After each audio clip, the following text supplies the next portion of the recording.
16 जनवरी का। 16 जनवरी को हम इलेक्शन कमीशन ऑफ इंडिया के पास गए और हमने बोला कि मध्य प्रदेश, छत्तीसगढ़ और राजस्थान जैसे तीनों राज्यों में अलग अलग लेवल पर जो टोटल वोट पड़ी है और टोटल वोट्स ऑफ जो मार्जिन है उनमें काफ़ी बड़े लेवल पर डिफरेंसेस है, अंतर है। उस अंतर को आप वेरीफाइड कर लीजिए। ध्यान रखने की ज़रूरत है। मैंने इलेक्शन कमीशन को बोला है कि जहां गड़बड़ियां है उसको आप सुधार लीजिए, या जहां पर आपको लगता है कि सुधार में वहां पर चुनाव कराने की गुंजाइश है वहां चुनाव करा लीजिए, या ऑर्डर फॉर टोटल लगती है गड़बड़ियां टोटल वोट की कैलकुलेशन में, तो पूरा का पूरा आप लोगों के सामने मैंने इस एप्लीकेशन का नंबर और एप्लीकेशन। साथियों को मैं बहुत बहुत नमस्ते करता हूँ, पूरे भारत देश की जनता को नमस्ते करता हूँ। माननीय परम आदरणीय हमारे सबके वयोवृद्ध नेता और राज्यसभा सांसद श्री राजमणि पटेल साहब बैठे हैं, कांग्रेस के सांसद, उनके समक्ष में यह हम सारे लोग प्रेस कॉन्फ्रेंस कर रहे हैं। मैं आप लोगों के माध्यम से सबसे पहला प्रश्न तो यह है कि इस प्रेस कॉन्फ्रेंस की आज ज़रूरत क्या पड़ रही है। आप लोगों के माध्यम से पहला विषय यह उठ रहा है। दूसरा, जो हम इलेक्शन कमीशन ऑफ इंडिया जो 5 राज्यों का चुनाव और उसका रिजल्ट डिक्लेयर किया है 3 दिसंबर 2023 को, 3 दिसंबर से हमारे प्रेस के साथियों ने जिस तरह से जनता तक chief election commission of India की गड़बड़ियों को दिखाया है, उससे नई चीज़ें निकल करके जनता के समक्ष पर आज पूरे देश में पूरे व्यापक तरीके से फैल चुकी है। सोशल मीडिया ने जिस तरह से काम किया है वह लोकसभा में माननीय सांसद जी महोदय के द्वारा और जनता के द्वारा जो आप लोगों के माध्यम से आवाज़ पहुंच रही है, वह पूरे देश के लिए एक बहुत बड़ा विषय है और गौरव का विषय है। इसलिए मैं अपने सारे प्रेस के साथियों को बहुत बहुत हार्दिक, चौथा जिस तरह से स्तंभ का काम किया है उसके लिए नमन भी करता हूँ। अब आ रहा हूँ अगले बिंदु पर। Chief election commission of India ने, आप लोगों ने देखा है, इस पूरे डेटास में 3 तरह से चाल चली हुई है। पहला, इन्होंने चुनाव के दौरान पर बहुत सारी गड़बड़ियाँ की। दूसरा, ईवीएम में बहुत सारी चीज़ें की गई।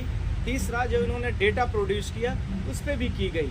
और चौथा, इन्होंने election commission of India EVM को लेकर के बहुत सारी चीज़ों को जो खुलासा नहीं कर रहा उसको भी लेकर के है। हम क्रमशः एक एक बिंदु पर बात करना शुरू कर रहे हैं। 15,000 कंप्लेंट जब मैंने चीफ जस्टिस ऑफ इंडिया के घर में ले जा करके आप लोगों की मीडिया के माध्यम से पूरे भारत देश में देखा कि चीफ जस्टिस ऑफ इंडिया जिस समय पर 3 दिसंबर को पूरे भारत देश में यानी 5 राज्यों मध्य प्रदेश, छत्तीसगढ़, राजस्थान 5 राज्यों में चुनाव की काउंटिंग हो रही थी, उस दिन हम जाकर के honourable chief justice of India से उस लेटर पिटीशन के थ्रू पर उसको हमने पब्लिश किया। वो 15,000 कंप्लेन ईवीएम से रिलेटेड थी, वो 15,000 कंप्लेन वोटिंग के रिलेटेड थी, वो 15,000 किसी स्पेसिफिक कैंडिडेट्स की नहीं थी, वोटरों की थी, या हो सकता है कि स्पेसिफिक पार्टी से नहीं या लोगों से संबंधित थी, पर वो सबसे जुड़ी हुई थी, जिसमें फ्री और फेयर इलेक्शंस नहीं हुआ, जिसको लेकर के वो 15,000 एप्लीकेशन मध्य प्रदेश के इलेक्शन कमीशन के पोर्टल में पड़ी थी, वो ऑनलाइन थी। ऐसे ही ऑफलाइन की बहुत सारी थी जिनका अनकाउंटेबल डेटा था। दस I am proceeding here uncountable, जिसका हमारे पास कोई डेटा नहीं है। ये मध्य प्रदेश 230 विधानसभा का चुनाव इसी प्रकार से किया इन्होंने, पर कोई सुनवाई नहीं की जनता की। इसी तरह से 90 विधानसभा छत्तीसगढ़ का किया, पर वहां भी कोई सुनवाई इन्होंने नहीं किया। इसी तरह से इन्होंने 199 विधानसभा राजस्थान का किया, पर उसकी भी कोई सुनवाई नहीं किया। तो हम चीफ जस्टिस ऑफ इंडिया के घर में गए और उन्होंने लेटर पिटीशन के माध्यम से सुमोटो लेने का जो हमें कोर्ट के थ्रू से आश्वासन मिला। फिर हम रेट पिटीशन पर आए और रेट पिटीशन से उसमें डायरेक्शन हुआ, प्रॉपर पिटीशन एडमिट हो गई, सुनवाई उसमें आ गई। अब आ रहा हूँ दूसरी बात पर। ध्यान रखने की जरूरत है कि इलेक्शंस के दौरान पर जो ईवीएम में गड़बड़ियाँ थी, इन रेगुलरीज ईवीएम को लेकर के थी, बोर्ड कास्टिंग को लेकर के थी, और इसके साथ में और उससे विभिन्न तरीके के जो टेक्निकल मुद्दे थे उससे जुड़े हुए हैं। पर इन्हीं के साथ में एक नया चरण खुल के आया, जो मध्य प्रदेश छत्तीसगढ़ में चुनाव को लेकर के रिजल्ट डिक्लेयर हुए, उनमें पूरा का पूरा डिजिटल डेटा ही इनका खराब था, जिसको लेकर के मैंने आप लोगों को बुलाया है। और आप लोगों के माध्यम से मैं यह भी बताना चाहता हूँ कि 16 दिसंबर को मैं honourable election commission of India के घर मतलब ऑफिस में जा करके उन्होंने हमें बुलाया, और उसके साथ में हमने उनको इस डेटा को दिया कि इन जो 5 राज्य हैं, 5 राज्यों में से 3 राज्य हिंदी भाषी राज्य है।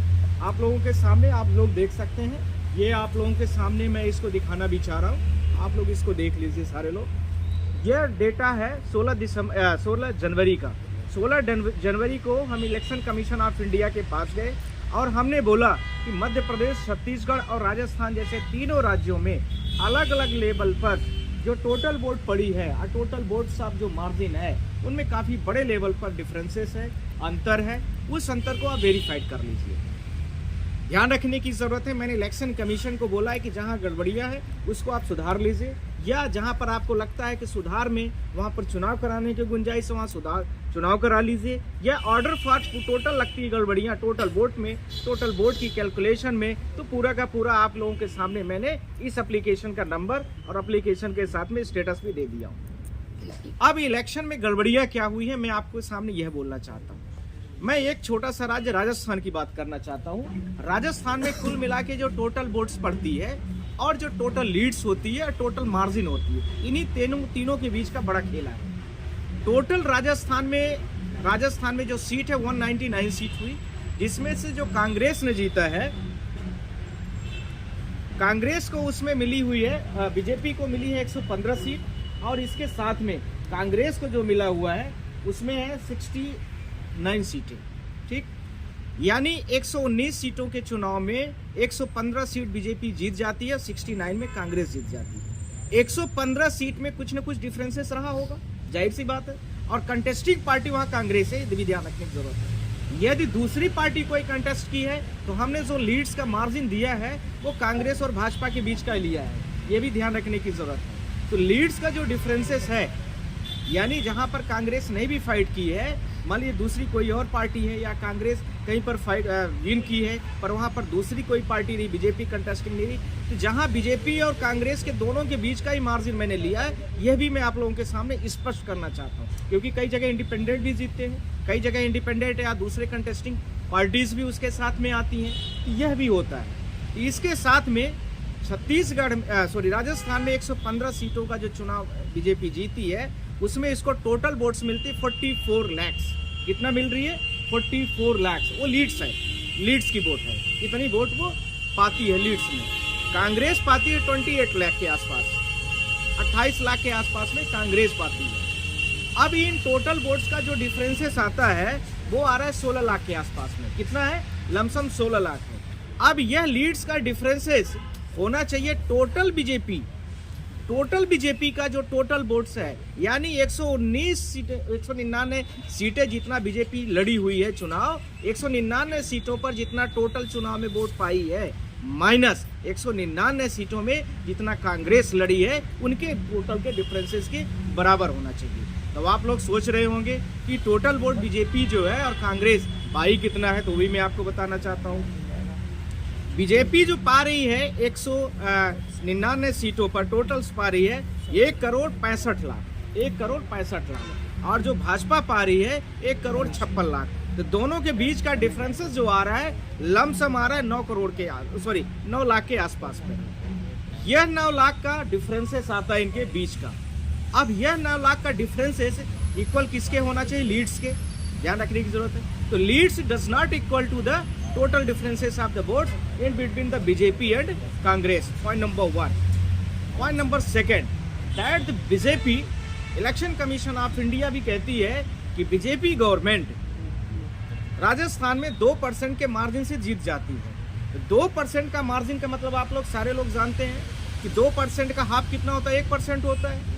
तो 2% की लीड से जीतती है बीजेपी, तो 2% बराबर यहाँ पर कितना हो रहा है? 9 लाख के आसपास। जो आपको डिफरेंसेस मैंने बताया, total BJP minus total Congress का डिफरेंसेस 9 लाख के आसपास का आता है।